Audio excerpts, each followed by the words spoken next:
సిద్దిపేట జిల్లా నంగునూరు మండలం నర్మేటలో నూతనంగా నిర్మించిన ఆయిల్ ఫామ్ ఫ్యాక్టరీ ఈ నెల 22వ తేదీన రాష్ట్ర ముఖ్యమంత్రి రేవంత్ రెడ్డి ప్రారంభిస్తారని, రైతులు అధిక సంఖ్యలో పాల్గొనాలని రాష్ట్ర రవాణా మరియు బీసీ సంక్షేమ శాఖ మంత్రి పొన్నం ప్రభాకర్ తెలిపారు. హుస్నాబాద్ వ్యవసాయ మార్కెట్ కమిటీలో వ్యవసాయ యాంత్రీకరణ పథకంలో భాగంగా మంత్రివర్యులు పొన్నం ప్రభాకర్ చేతుల మీదుగా అక్కన్నపేట, హుస్నాబాద్, కోయడ మండలాలకు చెందిన 38 మంది రైతులకు 53,80,000 రూపాయల విలువైన 36 రోటోవీటర్లు, 2 స్ట్రాబెర్లర్లు, గడ్డిన కట్టగడ్డ యంత్రాలు, వ్యవసాయ పరికరాలను 50% సబ్సిడీతో పంపిణీ చేశారు. ఈ సందర్భంగా మంత్రివర్యులు మాట్లాడుతూ, రైతులకు శ్రమను తగ్గించి అధిక దిగుబడులను సాధించేందుకు అమలు చేస్తున్న వ్యవసాయ యాంత్రీకరణ పథకం ద్వారా వ్యవసాయ పనిముట్లను తీసుకోవాలని రైతులకు సూచించారు. ఈ నెల 22వ తేదీన నంగునూరు మండలం నర్మేటలో నూతనంగా నిర్మించిన ఆయిల్ ఫామ్ ఫ్యాక్టరీని రాష్ట్ర ముఖ్యమంత్రి ప్రారంభిస్తారని, ఈ సందర్భంగా 3 రోజుల పాటు రైతు మేళ నిర్వహించి వ్యవసాయ పనిముట్లను ప్రదర్శించడం జరుగుతుందని, రైతులు అధిక సంఖ్యలో పాల్గొనాలని సూచించారు. 2-3 రోజుల్లో రాష్ట్ర వ్యవసాయ శాఖ మంత్రి తుమ్మల నాగేశ్వరరావుతో కలిసి సీఎం పర్యటన కోసం ఆయిల్ ఫామ్ ఫ్యాక్టరీని పరిశీలిస్తామని తెలిపారు. వ్యవసాయంలో క్షేత్రస్థాయిలో అధికారికంగా ఉపయోగపడే చిన్న పరికరాలను గతంలో రైతులకు అందించలేదని ఇప్పుడు అందిస్తున్నామని అన్నారు. అదేవిధంగా హుస్నాబాద్ నియోజకవర్గంలో SC/ST కాంపోనెంట్ కింద ఇంకా వ్యవసాయ పరికరాలను అందించేందుకు వీలుందని, దీన్ని సద్వినియోగం చేసుకోవాలని ప్రజాప్రతినిధులు, వ్యవసాయ అధికారులు రైతులను యాంత్రీకరణలో భాగంగా వ్యవసాయ పరికరాలను తీసుకునేందుకు ప్రోత్సహించాలని అన్నారు.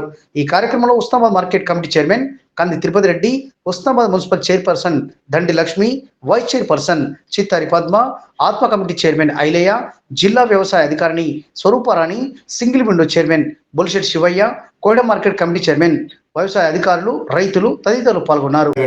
యంత్రాలు, బెయిలర్లు, అదేవిధంగా రొటోవేటర్లు ఒక 54 మంది ఈ 3 మండలాలకు సిద్దిపేట జిల్లాకు సంబంధించి సైదాపూర్ను చిగురు మామిడి అక్కడనే ఇంతకుముందే కరీంనగర్ జిల్లాకు సంబంధించి పంపిణీ చేయడం జరిగింది.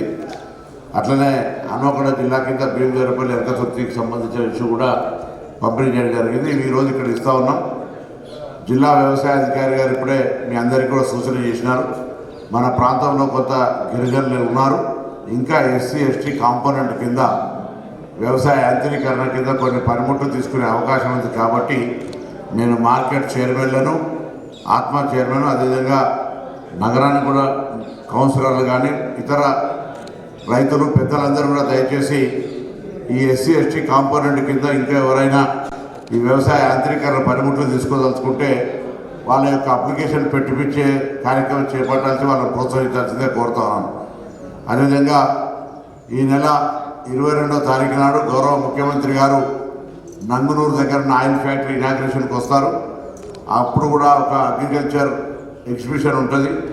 3 రోజుల పాటు ప్లాన్ చేస్తున్నాం. మధ్య 2-3 రోజుల్లో వ్యవసాయ శాఖ మంత్రి గారు నేను కూడా వచ్చి ఆ యొక్క ఏర్పాట్లను చూసేది ఉంటుంది.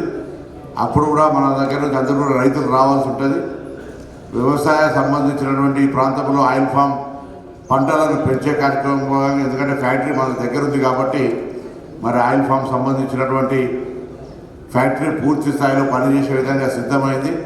దాన్ని 22 తారీఖు నాడు గౌరవ ముఖ్యమంత్రి గారి చేతుల మీదుగా ప్రారంభించుకునేది ఉంటుంది. కాబట్టి ఆ విషయం లోపల కూడా మన ఈ ప్రాంతంలో ఈ రోటోవేటర్లు కానీ ఇతరత్ర ఏ యాంత్రీకరణ విషయంలోనైనా కూడా ప్రభుత్వం భవిష్యత్తులో ఇంకా, అంటే గతంలో ఒక ట్రాక్టర్లకు మాత్రమే పరిమితమైపోయి చిన్న పనిముట్లు క్షేత్రస్థాయిలో అవసరం ఉన్నాయి, కొద్దిగా ఎక్కువ ఇవ్వలేదు.